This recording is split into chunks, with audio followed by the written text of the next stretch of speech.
Gitakda ugmang adlaw Marso 30 ang pag-apud-apud sa tabang pinansyal nga ihatag sa Cebu City Government sa mga persons with disability kon PWD sa 80 ka mga barangay dinhi sa syudad sa Sugbo.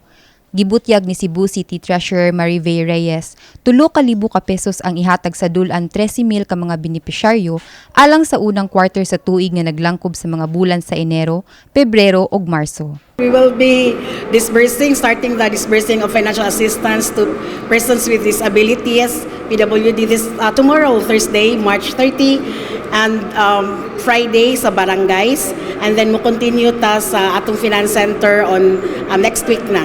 And then mo break lang ta sa during sa Holy Week, and then mo continue ta after Holy Week.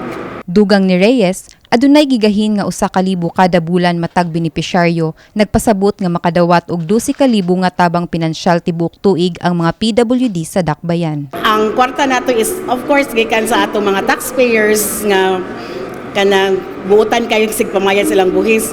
So without the payment of taxes from the taxpayers, we have nothing to give. So that's why we are very thankful sa atong taxpayers. And pwede mo singit na lang, deadline sa real property taxes on March 31, Friday. So muawhag ko sa tanang wala pa kabayad, pwede na mo muadto sa atong opisina.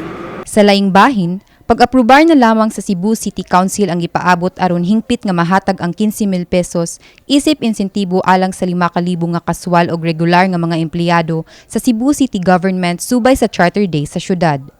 Mao kini ang gibutyag sa pangu sa Committee on Budget nga si Cebu City North District Councilor Noel Wenceslao. Ang budget sa maong ordinansa moabot og 67 milyones ka pesos gikan sa Supplemental Budget number 1.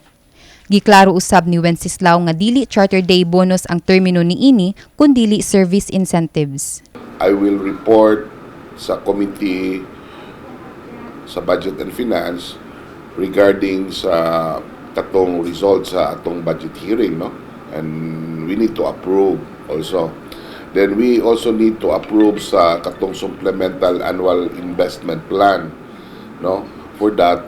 Then after that, after approving the annual investment plan and the committee report regarding sa budget hearing, then mag-final deliberate me sa supplemental budget number 1, no? For the Charter Day incentive.